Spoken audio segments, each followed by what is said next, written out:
We're also going to use a pentatonic exercise for hammer-ons and pull-offs.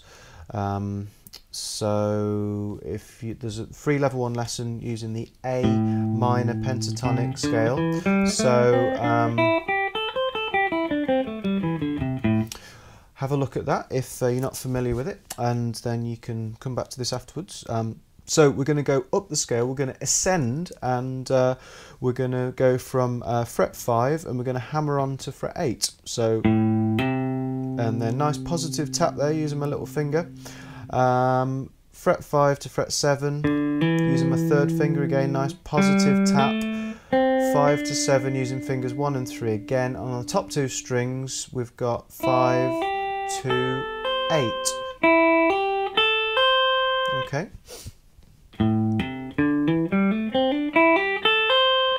So that is ascending, and then you can descend by pulling off. Now often I find that descending, pulling off is a little bit harder. A lot of people find this a bit more tricky. Hopefully as long as you get positive tap, the hammer-on should be okay. With the pulling off, it's quite easy to start catching catching strings underneath, so you've got to watch what you do with the angle, which angle you take with the pull-off. Make sure that you're not sort of dropping down onto the strings below too much. And also, even more importantly than that, what people often tend to do to start with when they're pulling off is they'll kind of move, because they know that this note on the lower fret needs to be ready to receive the pull off from the higher note. So they want to get this one on first, so they kind of go, there it is. Okay, so the pull offs are alright there, but there's a gap, isn't there? We want to make it sound smooth.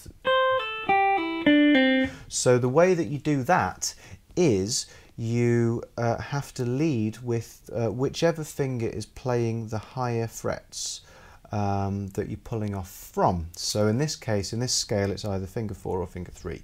So if you have a look at this, I'll do it slowly. There it is. Finger 1's just behind though, there it is again. Finger 1's just behind there again. So even though I'm leading with finger 3, finger 1 is just behind, so it's ready to receive. And as soon as you get halfway used to that, you can start speeding it up a little bit.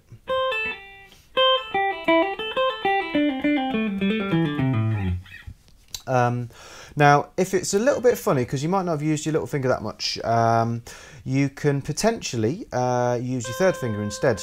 Loads and loads of players, because this scale is great for improvising with, for making riffs, solos, all sorts of things in all sorts of styles.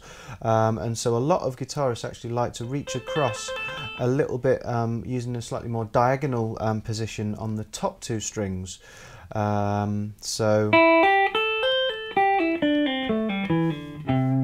So if you're going to do that, then it's only on the bottom string that you're actually going to be using your little finger.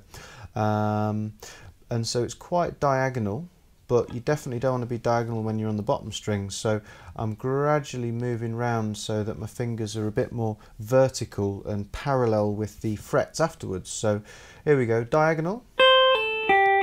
And it's gradually moved round so my fingers are pretty much in line with the frets there. Opposite way around, just reverse it. So pretty high up there, gradually getting a bit more diagonal. There we go. Either one of those is fine. Might be good to use your little finger. Often when you start getting into improvising, you may well find that you actually use your 3rd finger more, but this finger's probably not as responsive as the other 3 to start with, so give it a bit of practice. So that's it. There's some legato. Now there's plenty of this in the level 1 lessons, level 1 songs even. So classic rock and the blues, blues funk, and also the melodic rock song. They all use riffs, pentatonic riffs, using these legato ideas alongside bends and slides. So if you want to practice this in a song format, check out some of the songs, check out some of the previews, see if there's any you fancy having a go at. Obviously there's the backing tracks, and there's play along tracks at different speeds, so you feel like you're playing in a band straight away. So hopefully you've enjoyed the lesson. Go away, have a go at this, and look forward to seeing you here again soon on Coda Guitar.